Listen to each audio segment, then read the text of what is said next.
Hey, everybody. I am super excited because this is my first time going live on YouTube with a video about espionage. So what I'm here to share with today is important for two reasons. One reason I'll tell you now, one reason I'll tell you later. But the first reason is because I find that right now with such a divided political climate and so many people upset and so many people still celebrating what happened with the elections, it's a ripe time for people to start throwing around conspiracies.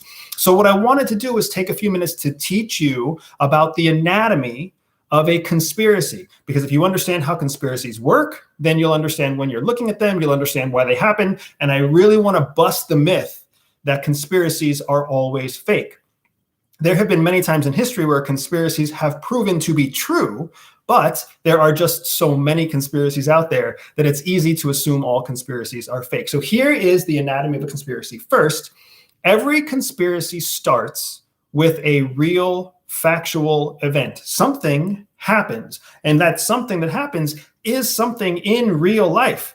Whether you're talking about what happened in some sort of foreign attack or a terrorist attack, whether it has to do with how someone hacked into a network, conspiracies always start from something factual. Even the deep state conspiracies, even the conspiracies about pandemics. I've got conspiracies that you guys are actually submitting to me via the chat right now.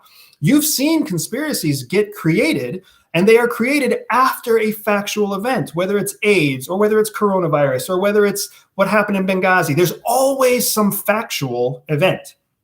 And that's important because a fact is a fact. So all conspiracies are feeling, right? It has to do with an individual because you know that there's information out there that you don't know. There's information being kept from you. There's information being colored in by the media. There's information that people are guessing about. Not all of the information is available at one time. So because of that, there is the opportunity for distrust to set in. And distrust is not objective. Distrust is not a fact. Distrust is a feeling.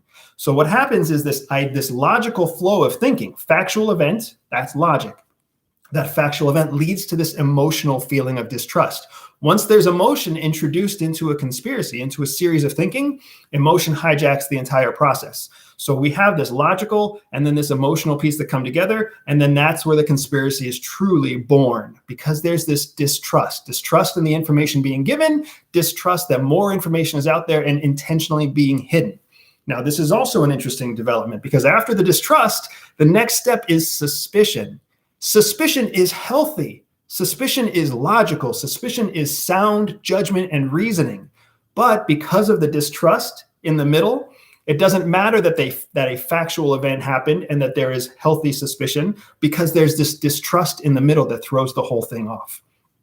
So you've got this cycle, this conspiracy cycle that starts with a factual event, missing information that leads to distrust. That distrust meets healthy suspicion, healthy logical suspicion. But then what are we being suspicious of? We're being suspicious of what we don't trust. There is no way to close the gap between distrust and suspicion. The last step, this is the most important step in understanding the anatomy of a conspiracy, because the last step is when a story is created that fills in the emotional gaps of distrust with some sort of story that sounds and feels logical. That's a conspiracy. That is how conspiracies are born. A story is derived that helps people feel like the distrust is satisfied because it gives an answer, whether it's why the earth is actually flat and how it's been hidden from you for years, or whether it has to do with who killed JFK. There's a distrust and then a storyline that's layered on top of the distrust that answers unanswered questions, and it makes people feel validated. It makes them feel like their distrust was warranted. And there you have a complete conspiracy born just like a child is born. That is the entire process from beginning to end. Why do I want you to understand the anatomy of a conspiracy? This is the second reason. Because I want you to join me on a project where I show you how to hack and crack a conspiracy as it's being created. The way that I want to show you how that works is I want to take you on a spy simulation mission, just like we used to do at CIA, just like Mossad and FSB and leading intelligence agencies around the world train their spies right now. I want to give you a real-time spy simulation called Operation Real-Time Conspiracy. To sign up for the operation, all you have to do is go to everydayspy.com/live.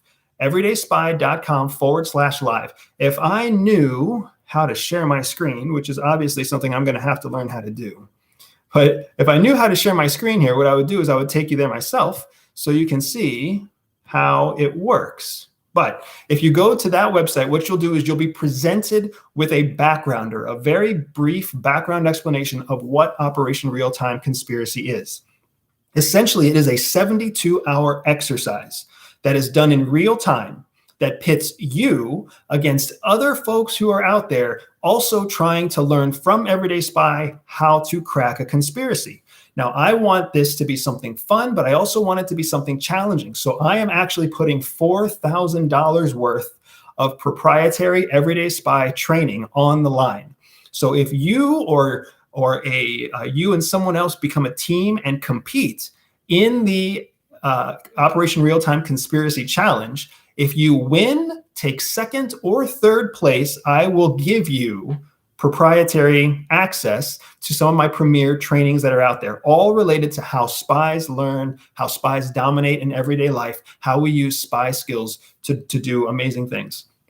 My goal here is to take you on a journey, on an experience that is very similar to what I did at the farm and how we take our training and apply our training in the real world to then learn and master concepts of espionage.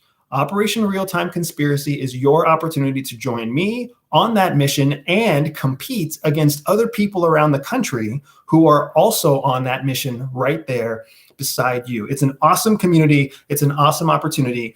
The tool that I will use to walk you through that exercise is email and YouTube. And if I can figure out how to share my screen, YouTube Live is going to be perfect.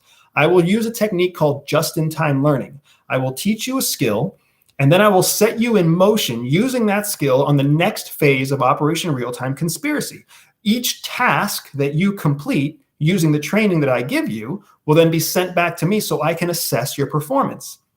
Everybody out there will have a score assigned to each task that they perform, and I'll post every score for each team to a shared but private leader scoreboard so that you can see how your score compares against other folks' scores over the course of the 72-hour exercise, so that at the end, you know where you rack and stack against the other everyday spies out there who are all competing in Operation Real-Time Conspiracy. This is going to be a blast. You and I both know you're going to be bored out of your mind after you're done eating turkey on Thanksgiving Day.